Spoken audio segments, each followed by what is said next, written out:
Hello guys, welcome to my new vlog.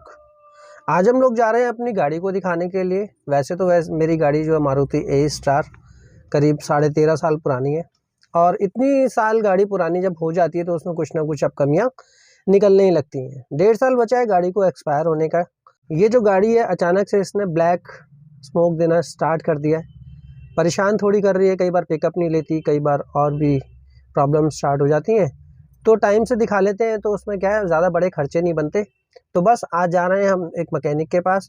वहाँ जाके इसको पहले तो इसकी प्रॉब्लम डायग्नोज करवाएंगे, उसके बाद देखते हैं वो क्या बताता है। तो चलो टाइम वेस्ट ना करते हुए निकलते हैं। मैंने यहाँ पर लगा दी है अपनी ये गाड़ी। और सबसे पहले जो हमारा लेफ़्ट साइड का टायर खुल रहा है, इस टायर को खोलने का मकसद सिर्फ इतना सा है कि अपना जो हम गाड़ी को लेफ़्ट घुमाते हैं या लेफ़्ट की तरफ यू टर्न वगैरह लेते हैं ना, तो कट कट की आवाज़ आती है। कई बार आ जाती है, कई बार नहीं आती। लेकिन कल मैं जब गाड़ी कहीं से लेकर आ रहा था, घर की तरफ जा रहा था, तो गाड़ी ने अचानक से मैंने जैसे ही घुमाया तो कट कट की आवाज़ आने लगी। तो मैंने इन चीज़ को, ये जो प्रॉब्लम थी, मैंने इनको बताया। तो इन्होंने बताया कि इसके अंदर जो एक्सल कट जाता है, एक्सल कटने की वजह से ही वो आवाज़ आती है। तो फ़िलहाल हम इसमें एक्सल डलवा रहे हैं अपना, और वो जो एक्सल आएगा और जो लगेगा वो भी मैं आपको दिखाने की कोशिश करूँगा। तो कभी भी इस तरीके से आपको फ्रंट साइड पे, चाहे वो राइट हो चाहे लेफ़्ट हो, इस तरीके की आवाज़ आती है तो आप उसको तुरंत समझ जाइए कि उसमें आपका एक्सल कट गया है। टायर के नट खुलने के बाद उस साथी ने लगा दिया सीधा अपना जैक, और जैक लगाने के तुरंत बाद गाड़ी हो गई सीधा ऊपर की तरफ, जिसका इसका पहिया आसानी से हम बाहर निकाल सकते हैं। हम क्या निकालेंगे, उस साथी निकालेंगे। देखो काफ़ी हाइट इन्होंने इस गाड़ी को ऊपर की तरफ दे दी है। ये पहियों को अपने तरीके से निकालते हुए ये निकला है पहिया, हो गया साइड में।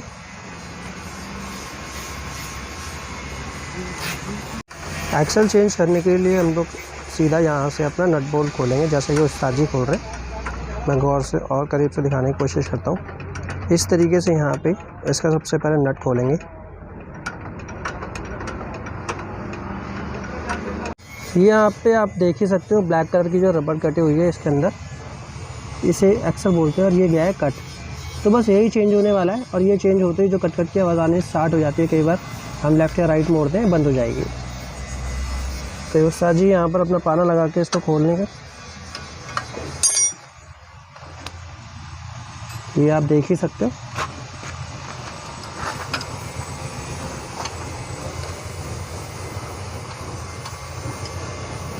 तो इसका नीचे की तरफ भी एक नट है, उस नट को आराम से खोल लेंगे, जैसे कि उस्ताद जी खोल रहे हैं। एक ऊपर की तरफ से मैंने आपको नट दिखाया, ऊपर की तरफ से नट खोला है, इसको फिर थोड़ा सा बैंड कर लिया। और बैंड करने के बाद मैंने आपको ये चीज़ दिखाई है कि ये जो एक्सल है, इसी को एक्सल बोलते हैं। और यही चेंज होता है, लेफ़्ट और राइट दोनों की तरफ ही आपको मिलेगा। कभी भी इस तरीके से आपके कट कट की आवाज़ अगर ज़्यादा आने लग जाए, कम भी आए, तो भी आप इसको तुरंत चेंज कराएं। क्योंकि अगर कभी भी आपको लॉन्ग ट्रिप जाना पड़ जाए और अचानक से कहीं भी निकलना पड़े, और किसी भी कच्चे रास्ते में भगवान न करे कहीं भी आपको ये एक्सल टूट जाए, तो समझ लीजिए आपकी गाड़ी वहीं खड़ी हो जाएगी और आप सब बहुत ज़्यादा परेशान भी होंगे।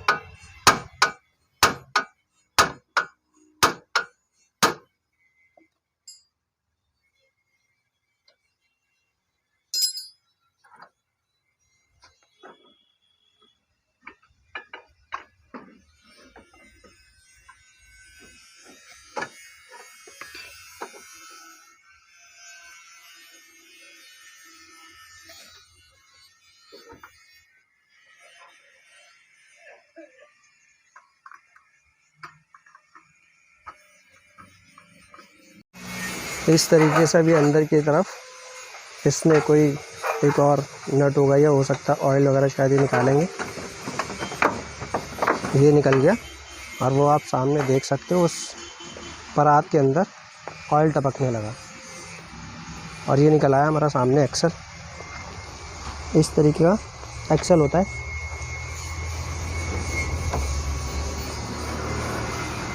तो सारी जैसे हम अपना इसका ए स्टार का अगर नया एक्सल कंपनी का डलवाते हैं तो कितने का पड़ता है? 5 से 6 हज़ार रुपये के आसपास। 5 से 6 हज़ार रुपये के आसपास। और ये जो हम इसमें सेकेंड डलवाएंगे, ये कितने का मिल जाता है? ये मिल जाएगा 900 रुपये का एक्सल होगा। 900 रुपये का एक्सल है। हाँ। 800-900 के आसपास होता है। हाँ। बाकी 6 महीने की गारंटी होती है। अच्छा, और चल जाता है वैसे ठीक ठाक? सालों साल चलता है। सालों साल चलता है। तो जैसे उस्ताद जी ने बताया कि 800 से 900 रुपये का हमें सेकेंड हैंड एक्सेल मिल जाता है, और 6 महीने की वारंटी तो जहाँ से भी आता है वो देते ही हैं, और 5 से 6 हज़ार रुपये का नया एक्सेल और पुराना एक्सेल सिर्फ 900 हज़ार मान लो, 1000 रुपये का एक्सेल, तो टोटल देखा जाए तो 5000 रुपये का फ़र्क आ जाता है। तो इस हिसाब से देखा जाए कि भाई, और वैसे भी इन्होंने बताया कि कोई दिक्कत परेशानी तो आती नहीं है, सालों साल चलता है। और वैसे भी मेरी गाड़ी का 1.5-2 साल बचा हुआ है, तो इतना तो खैर चल ही जाएगा। तो ये एक बहुत ही ज़्यादा भरोसेमंद बात होती है कि सामने वाला आपको कहे कि यार नया नहीं, आप ये चीज़ डलवा लो, इसमें आपके पैसे बचेंगे। काम वहीं आपको कराना चाहिए, और काम कराने का फ़ायदा भी हमें वहीं ज़्यादा आता है जब आदमी जेन्युइन तरीके से बताए कि आपका फ़ायदा इसमें नहीं इसमें, और ये चीज़ आपको वही टाइमिंग और वही क्वालिटी देगी जो आपको नई में मिलेगी। तो इससे ज़्यादा फ़ायदा तो मैं समझता नहीं हूँ। सजेशन हर किसी के लेने चाहिए, क्योंकि सजेशन जो मैकेनिक आपको दे दे कि ये आपके लिए अच्छा है और ये आपके लिए ख़राब है, मतलब ख़राब क्या, ये आपका पैसा ज़्यादा लेगा और ये पैसा लेगा कम, तो आपको वही काम कराना भी चाहिए। तो चलो आगे दिखाते हैं। इसमें हमारा एक छोटा सा काम और बढ़ गया, जैसे कि ये सामने पड़ा हुआ है डिस्क पैड। ये डिस्क पैड हमारा पूरी तरीके से घिस गया है। जब आप कभी भी पहिए या गाड़ी वगैरह खुलवाओ तो 2-3 चीज़ें चेक करवा लो हाथों हाथ। जैसे उस्ताद जी ने बताया कि आपका डिस्क पैड पूरी तरीके से घिस गया है। ये काफ़ी मोटा होता है, करीब यहाँ तक आता है, जहाँ तक मेरा अंगूठा है ये, लेकिन यहीं तक रह गया है। तो इसमें मैं आपको एक और दिखाता हूँ। ये सामने लगा हुआ है, ये यहाँ पर, तो ये दोनों के दोनों घिस गए। मतलब लेफ़्ट साइड का तो होगा ही होगा, राइट का भी हम चेंज करा देंगे, यानी दोनों के दोनों हम डिस्क पैड इसके चेंज करा देंगे, तो वो भी ठीक रहेगा, क्योंकि हाल फिलहाल खुली है तो लग भी जाएंगे। ये साइड में इनके यहाँ डेंट पेंट का भी काम होता है। ये ऑलरेडी, जैसे कि भैया अपनी गाड़ी में पट्टी वगैरह भर रहे हैं, तो अगर आपको डेंट पेंट का काम कराना हो तो वो भी आप यहाँ इजीली करवा सकते हैं। तो यहाँ उस्ताद जी ले आए हैं अपने डिस्क पैड, और ये चेंज होंगे, अनबॉक्स हो गया इनका। और एक चीज़ मैं आपको और बता दूं कि ए स्टार और इको के दोनों के सेम ही डिस्क पैड लगते हैं।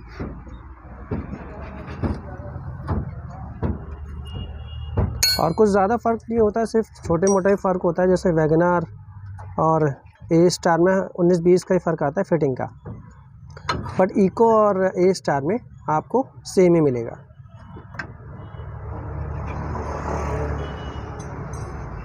ये काम अब अगर आप कभी भी कराते हैं तो ये चीज़ें आप हमेशा ध्यान में रखें। अगर आपके मैकेनिक बहुत ही ज़्यादा समझदार हैं और आपको जेन्युइन तरीके का काम बताएंगे, तो वो ये चीज़ ज़रूर बता देंगे आपकी ये चीज़ ख़राब है, ये भी चीज़ आप डलवा सकते हो। जो वो ज़बरदस्ती तो करेंगे नहीं, लेकिन अगर लगता है कि आपको 1500 में ये चीज़ होते हुए अभी हाल फिलहाल गाड़ी खुल रही है और कराना चाहते हो, तो उस काम को आप तुरंत कराएँ, ताकि आपको बाद में कभी भी परेशानी ना हो, ना ही कोई दिक्कत आए। तो छोटे मोटे काम है, अगर गाड़ी एक बार खुलती, क्योंकि समय भी हर किसी के पास इतना नहीं होता कि वह हर रोज़ अपने गैरेज में ही गाड़ी ले जाके खड़ी करे, तो ये चीज़ आपको हमेशा ध्यान रखनी है। ये हमने ब्रेक पैड लिया है बॉश का, और 1 यूनिट 4N करके इसमें लिखा हुआ है, और इस तरीके से यहाँ पर ये इसमें लिखा हुआ है ए स्टार और इको, दोनों इसमें दिया हुआ है। तो आप कभी भी चीज़ें डलवाएं तो सबसे पहले तो कोशिश यही करें कि लोकल कभी ना डलवाएं। एक इसमें ये बॉश तो खैर काफ़ी अच्छी ब्रांड है और काफ़ी अच्छी क्वालिटी भी इसकी होती है। ऑलरेडी मैं कई भी चीज़ें बॉश की डलवा चुका हूँ, तो काफ़ी पुरानी और काफ़ी रिलायबल कंपनी है। तो मैं समझता हूँ कि अगर कोई भी चीज़ अपने स्पेयर पार्ट्स वगैरह कुछ डलवाते हैं, तो भले ही चाहे लोकल से आपको 200-400 रुपये कंपनी के लिए एक्स्ट्रा देना पड़े, तो आप उस चीज़ को पीछे ना हटें, उसे दे दें। सामने यहाँ पर सेंट्रो का इंजन भी ऑलरेडी खुला ही हुआ है, और वो भी यही काम कर रहे हैं। हमारा जो एक्सेल अभी आने वाला था, वो एक्सेल को आने में 10 से 15 मिनट लग जाएंगे। इन्होंने इसका ऑर्डर दे दिया। आप देख ही सकते हो कि यहाँ पे पूरा का पूरा इन्होंने इंजन को खोलकर यहाँ सामने उतार दिया। तो अब देखो इसमें क्या हेड होगा, या इसके रिंगें चेंज होगी, या पूरा का पूरा इंजन ही होगा। इस तरफ आप देख सकते हो कि यहाँ गाड़ियाँ ऑलरेडी पेंट हो ही रही हैं। ये मैं आपको बैक साइड में भी दिखाता हूँ, यहाँ पर भी गाड़ी पूरी पेंट हुई है इको, आगे पीछे अंदर बाहर इंजन सीटें वगैरह इसकी सब खुली हुई है। वो राइट साइड में मेरे ख्याल है ये i10 है, वो i10 भी मेरे ख्याल है उसका बम्पर वगैरह सब उतरा हुआ है। ये अपनी महिंद्रा की XUV है, ये इस पर ऑलरेडी डेंट पेंट चल ही रहा है। तो जिस तरीके से गैरेज होना चाहिए, इसमें कम से कम 7 से 8 गाड़ी आराम से खड़ी हो जाती हैं। और काम जिस हिसाब से वो बोर्ड पे लिखा होता है ना कि तसल्ली बख्श काम होता है, सेम वही चीज़ मुझे यहाँ दिखाई दी कि हाँ तसल्ली बख्श यहाँ पर काम होता है। श्री बालाजी मोटर्स करके यहाँ पर है। और अगर आपको इंश्योरेंस वगैरह कभी करानी हो तो यहाँ से करा ही सकते हो। गली number 110 near DK convent school, Pushta road, Sant Nagar, Delhi 84। वो सामने डीके कॉन्वेंट स्कूल, मैं आपको लैंडमार्क दिखा देता हूँ। ये सामने डीके कॉन्वेंट स्कूल है, वो राइट साइड पे पड़ता है। और यहाँ ये ब्लू कलर का जैसा गेट है, यहाँ पड़ता है ये लेफ्ट साइड पे। तो आप ये नंबर्स वगैरह हैं, इस पर भी आप कंफर्म कर सकते हैं। और डिस्क्रिप्शन में मैं आपको यहाँ का कॉन्टैक्ट नंबर भी दे दूँगा, जो उस्ताद जी यहाँ काम कर रहे हैं। तो कभी भी अगर आपको किसी भी गाड़ी के लिए कोई इंक्वायरी चाहिए हो, रिपेयरिंग करानी हो या कुछ मैकेनिकल काम हो या इंजन वगैरह का कुछ भी अगर आपको काम कराना हो, तो आप उस नंबर पे कांटेक्ट करके वो चीज़ अपना कंफर्म कर सकते हैं कि हाँ ये चीज़ हो जाएगी। तो आपको वो काम के लिए वो जितने भी प्राइसेस वगैरह होंगे या जो कुछ भी आप लोगों की बातें होंगी, वो चीज़ वो आप सबको बता देंगे। तो ये तो हो गई कंफर्मेशन की बातें। और दूसरी चीज़ है, बाकी मेरी गाड़ी अगर कंप्लीट होती है तो मैं आपको उसका रिव्यू ज़रूर दूंगा कि मेरे काम में जो मैंने काम कराया है उसका परफॉर्मेंस कैसा निकला और उसका क्या फ़र्क आया। ये आ गया हमारी गाड़ी का एक्सल, और पुराना एक्सल ये भाई साहब ले गए अपना, और नया एक्सल हमें यहाँ दे गए। तो एक्सचेंज में ये हमें मिल गया। और आप देख ही सकते हैं, मैं आपको डेट दिखाने की कोशिश करता हूँ। ये 15/10/2023 ये हमें डेट मिल गई है। इससे पता चल जाएगा अगर कभी भी बीच में ख़राब होता है तो हमारी 6 महीने की वारंटी हमें मिल जाती है। तो यहाँ हमें डेट पड़ी हुई मिल गई है। तो आपको ये डाउट करने की भी ज़रूरत नहीं है कि नहीं जो हमें उस्ताद जी बोल रहे हैं वो गलत बोल रहे हैं। एकदम सही बोला उन्होंने कि 6 महीने की वारंटी है, हमें डेट पढ़ के मिल गई है। तो कभी भी इस तरीके से कोई भी अगर इशू में आती है हमें, तो हम दोबारा इन्हीं के पास आके उन्हें दिखा सकते हैं। अगर उसमें कोई इशू आया तो उसको चेंज करा के देंगे या उसे बनवा के देंगे। तो जैसा भी ठीक लगेगा वैसा हमें हो जाएगा। एक्सल हो गया हमारा फिट, और उसको लगाने के बाद जो उसका मेन जो बीच का नट होता है, जैसा कि उस साथ जो उस नट को कस रहे हैं, उसको कसने के बाद वो एकदम परफेक्ट हो जाएगा फिट। और जो नट बोल्ट खोले थे इन्होंने, एक नीचे से और एक ऊपर की तरफ से, तो वो दोनों नट लगाने के बाद इसमें टायर को कर देंगे फिक्स। तो ये हो गया हमारा एक्सल का काम, जो कि मैंने आपको दिखाया। और मैंने भी देखा उसमें, जैसे मैंने आपको दिखाया, इसके अंदर डेट वगैरह उसमें मेंशन है ऑलरेडी। तो इसमें आपको परेशान होने वाली भी कोई बात नहीं है। वारंटी उसमें 6 महीने की पूरी आपको मिलेगी। 6 महीने की अगर हमें वारंटी देते हैं तो सीधी सिंपल सी बात है कि यार कोई 6 महीने में चीज़ें ख़राब नहीं हो जाती। वो कम से कम 3 साल, 4 साल, 5 साल तो निकाल ही देती हैं। और कुछ डिपेंड होता है अपने ऊपर भी, चलाने के ऊपर, कि हाँ हम किस तरीके से गाड़ी को ड्राइव करते हैं। ये लग गया अब इसमें टायर, इन्होंने टायर कर दिया फिट। टायर लगा के सीधा इसके अब नट बोल्ट ये लगा के इसको कस देंगे। और इस टायर को फिक्स होने के बाद हमारा राइट साइड वाला, नहीं ड्राइवर साइड वाला, फ्रंट का पहिया और खोलेगा और उसमें भी वो डिस्क पैड डल जाएंगे। 2 इसमें डल चुके हैं, 2 उसमें और डलेंगे। तो हमारे जो फ्रंट का काम है वो डन हो जाएगा। और रही बात गाड़ी की, जैसे कि गाड़ी में हमारा बैक साइड करने पर चिर चिर चिर चक चक चक चक इस तरीके से करती है, तो वो पहले फ्रंट का काम हो जाएगा। फ्रंट का काम दोनों तरफ से पहिए खुलने के बाद, डिस्क पैड डलने के बाद, फिर बैक का काम देखेंगे। तो चलिए पहले तो ये फ्रंट हो जाता है। और फ्रंट हो क्या जाता है, हमारा मेन जो फ्रंट पे एक्सल का काम था वो एक्सल का काम हो ही गया। उधर का राइट साइड का पहिया खुलने के बाद उसमें डिस्क पैड लगेंगे और वो काम भी हमारा ख़त्म होगा। तो मैं आपको जो रियर के दोनों पहिए खुलेंगे या जो भी उसमें काम होता है कि हाँ वो आवाज़, वो साउंड क्यों आ रही थी, ये भी मैं आपको दिखाने की पूरी कोशिश करूँगा। अब जैक लगा दिया राइट वाली तरफ, और राइट वाली तरफ जैक पूरा हो गया फिट। और उसके बाद खुलेगा वो अपना पहिया। ये उस्ताद जी ने पहिया खोलना कर दिया स्टार्ट। ये यहाँ पर लगा हुआ है जैक। ये खुल गया हमारा ये टायर।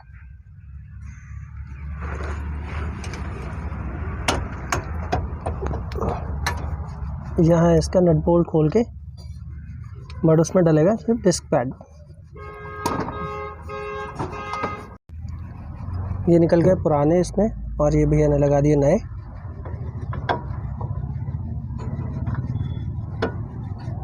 दोनों तरफ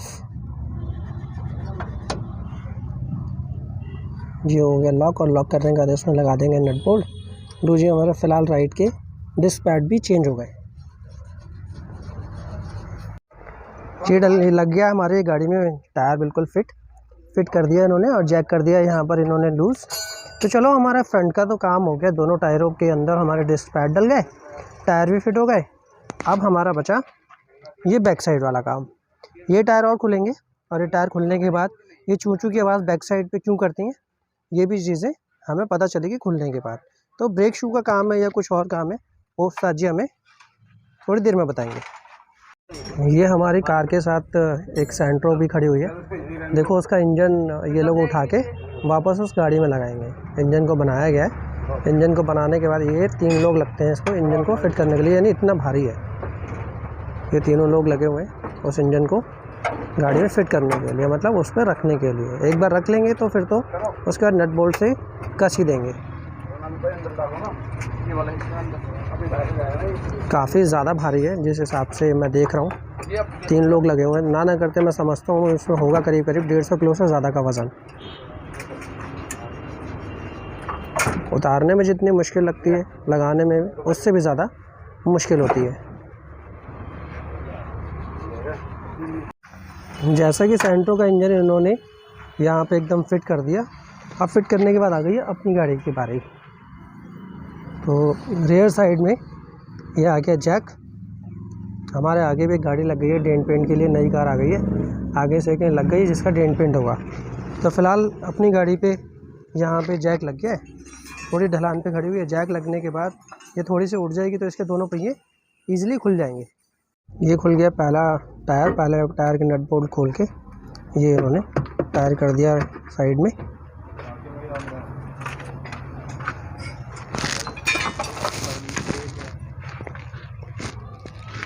इस तरीके की कंडीशन इसकी बाहर निकली है।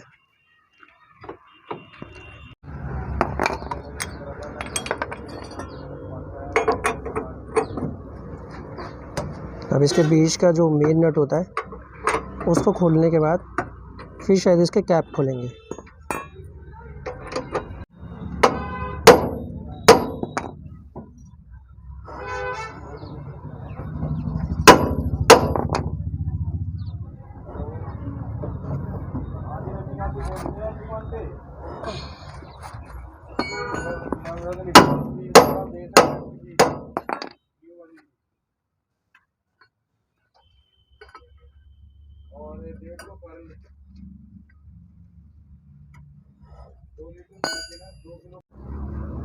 रिम वगैरह या टायर वगैरह हमेशा खुलते नहीं है, कभी कभार इनका नंबर आता है तो जिसकी वजह से क्या होता है अंदर के जो पार्ट्स वगैरह होते हैं ये जम जाते हैं। तो इसमें थोड़ी बहुत हथौड़ियाँ मारनी पड़ती हैं, कई बार जो जाम हो जाते हैं।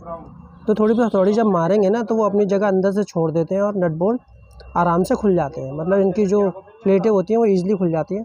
फ़िलहाल अभी 4-5 हथौड़ियाँ मारने के बाद भी जैसा कि आपने देखा खुला नहीं। अभी देखते हैं ये क्या ट्राई करते हैं इसको और खोलने के लिए। ये अब इसमें एक और कोई औज़ार लगा रहे हैं जिसकी वजह से ये खुला नहीं, हो सकता है शायद अब ये खुल जाएगा।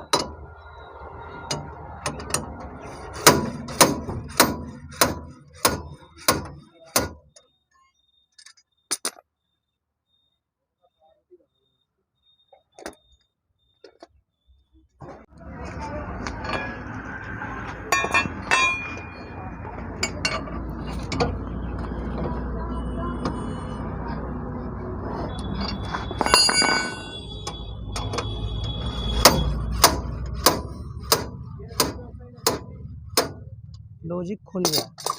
काफ़ी ज़्यादा मेहनत करनी पड़ी इसको खोलने के लिए, क्योंकि कभी ये खुलते नहीं है जिसकी वजह से सारे रिम वगैरह जाम हो जाते हैं। तो खुल गया और खुलने के बाद अभी पता चलेगा कि इसमें क्या कुछ काम निकलेगा। जैसा कि उस्ताद जी ने बताया कि इसके जो ब्रेक शू वगैरह हैं ये दोनों ये एकदम ठीक है, बट ये जो साइड है ना इस तरफ ये जो जिसमें ये कटोरी इसमें फंसती है, ये दिखाता हूँ, ये वाली कटोरी के जो किनारे हैं ये यहाँ जाके इसमें फंसते हैं। तो जो इसमें फंसते हैं यही थोड़ा सा जाम हो जाता है, क्योंकि डस्ट वगैरह जब भर जाएगी तो वो बैक करने पर थोड़ी सी परेशानी करती है। बस इसी की आवाज़ थी और कोई आवाज़ नहीं है। बट इसको साफ़ कर देंगे और ठीक तरीके से इसको लगा देंगे दोबारा से साफ़ करने के बाद, तो ये आवाज़ जो आती थी बैक करने पर वो बंद हो जाएगी। और हो सकता है शायद इसमें कुछ ऑयल वगैरह भी डालना पड़े, तो वो भी शायद उसको ऑयल वगैरह डाल के उसकी ग्रीसिंग वगैरह कर देंगे। जिस तरीके से कटोरी खुली है, कटोरी को ये रेग मार्क मार के साफ़ कर रहे हैं। उधर की तरफ जो ब्रेक शू वगैरह लगे हुए हैं, इन्होंने ऑलरेडी उस पर रेग मार्क मार दिया है, अच्छे से उसको साफ़ कर दिया है। अब इसको भी अच्छे से साफ़ कर रहे हैं, जैसा कि आपको दिखाई दे ही रहा होगा। ये जब खुलते हैं तो इस तरीके से इनकी सफाई करना बहुत ही ज़्यादा ज़रूरी रहता है। ये साफ़ हो चुके हैं, इसमें जो भी डस्ट या जंग वगैरह होगी, जो उस वक्त में बैक करने पर या नॉइज़ वगैरह जो निकलती है, ये इसको अब दोबारा से फिट कर देंगे क्लीन करके। क्लीनिंग ही कर चुके हैं, देखा जैसा आपने, इन्होंने फटाफट ये कटोरी को फिट कर दिया है नट बोल्ट लगा के। अब इसको कर देंगे फिट।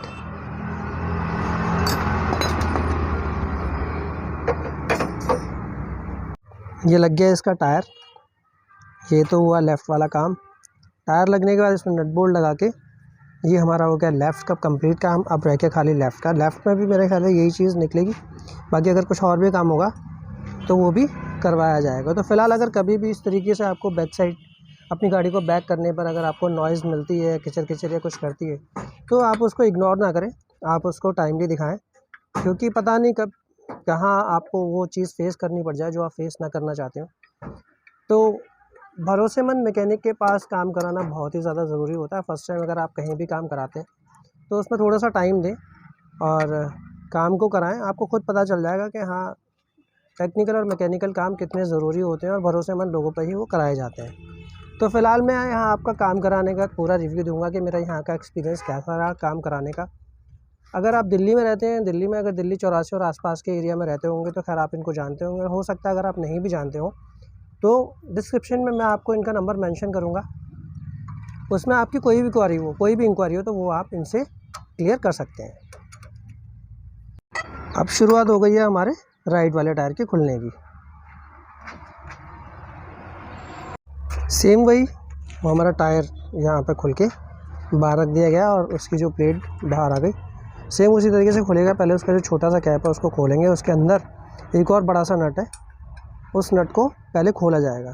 जब वो खुल जाएगा तब इसके बाद दोनों प्लेटें ये अलग अलग होंगी।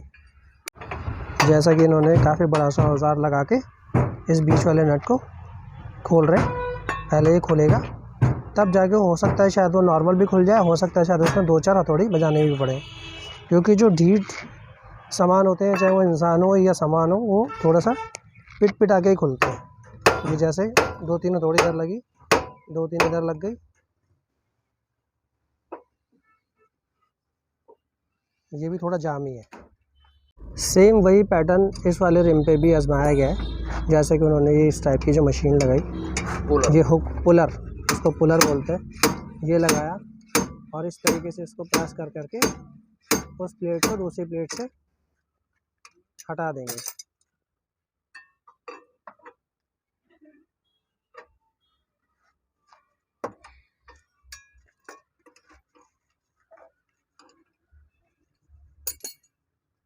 ये दोबारा से इन्होंने ये लेफ़्ट साइड पे फिर से घुमाया, खुल गया। तो इस तरीके से हो सकता है, जिस तरीके से जाम था बहुत ही ज़्यादा खुलने में परेशान कर रहा था, शायद गाड़ी भी की जो बैक साइड करने पे नॉइज़ आती थी इसी वजह से थी। हालांकि फ़र्स्ट टाइम आने के बाद ही उसमें नॉइज़ आती थी, उसके बाद पूरे दिन कभी भी चलाओ आगे पीछे करो कोई फ़र्क नहीं पड़ता था। बट मुझे ये नॉइज़ बहुत ही ज़्यादा परेशान कर रही थी, इरिटेट करने वाली जैसी बात होती है उस तरीके से कर रही थी। सेम ये पैटर्न इन्होंने उस वाले टायर पे भी अपनाया। इन्होंने ये जो ब्रेक शू का टायर खुल गए तो इन्होंने ब्रेक शू को घिस के इसको क्लीन कर दिया। पहले जैसे प्लेन थे थोड़े, अभी थोड़े रफ़ हो गए। तो दोनों तरफ से घिस के इसको दोनों तरफ से साफ़ करने के बाद इसके जो रिम के जो किनारे वगैरह होंगे उसको साफ़ कर देंगे और वापसी से जो प्लेट खुली थी उसको एज इट इज़ फिट कर देंगे। हो गई इसकी क्लीनिंग, और क्लीनिंग करने के बाद दोनों प्लेटों को वापसी जोड़ दिया और जोड़ने के बाद इसका जो मेन नट जो फ्रंट बीच का नट था उसको दोबारा से अब ये कसने लगे। जैसा कि आपने पहले देखा था कि ये नट खुला, वापसी उसी नट को इन्होंने कस दिया है। कसने के बाद ये लॉक करना होता है, और कसने के बाद ये लॉक करना होता है। जैसे ये लॉक कर रहे हैं, ये इन्होंने लॉक कर दिया। अब इसके बाद इसकी कैप लगा देंगे। ये लग गई कैप, हो गया फिट। ये तो हो गया दोनों रिम फिट होने के बाद अब इसमें लगा देंगे अपना टायर। जैसा कि पहले क्लीन किया और उसके ब्रेक शू वगैरह साफ़ किए, सेम यही पैटर्न था। इसके पहले ब्रेक शू साफ़ किए, फिर जो बॉक्स खुला था ये बड़ा सा, जो खुल नहीं रहा था, हथौड़े मार के पीट के उसको खोला गया। उसको भी फिर उन्होंने अपने रेग मार्क से उसको अच्छे से साफ़ किया। साफ़ करने के बाद दोनों को फिट कर दिया। फिट करने के बाद जो पत्ती होती है उसको लॉक किया। लॉक करने के बाद उसने छोटी वाली जो सिल्वर कलर की जो कैप थी वो लगाई, और लगाने के बाद उसको कर दिया फिट। लगा दिया इन्होंने इसका टायर। जो काम होना था वो काम हो गया। अब टायर के चारों नट वगैरह लगाने के बाद इसका जो व्हील कैप पड़ा, ये व्हील कैप उस टायर पे जाके लग जाएगा और हो गया हमारा काम फिनिश। बस हमें छोटा सा अब इंजन के डायग्नोज और कराना है कि इंजन में जो ब्लैक स्मोक अचानक से आ गया है वो किस वजह से आ रहा है। उसको डायग्नोज कराने के बाद फिर हम आगे निकलेंगे। अगर काम हुआ तो ठीक है, काम बड़ा हुआ तो फिर उसको कुछ दिन बाद कराने की सोचेंगे, और सोचेंगे क्या, काम तो कराना ही पड़ेगा, वो आज नहीं तो कल। तो कोशिश हम यही करेंगे कि अगर डायग्नोज हो जाती है तो अगर काम को जल्दी से जल्दी कराने की हम कोशिश करेंगे। हमने अपने इंजन को भी डायग्नोज करा लिया है, और इंजन हमारा उस्ताद जी ने बताया है कि ठीक है, और थोड़ा सा ऑयल खा रही है, वो ऑयल उसको टॉप अप कर देंगे। बाकी और ज़्यादा कोई इशू इसमें निकला नहीं है। गाड़ी का काम होने के बाद अब ले रहे हैं इसकी टेस्ट ड्राइव।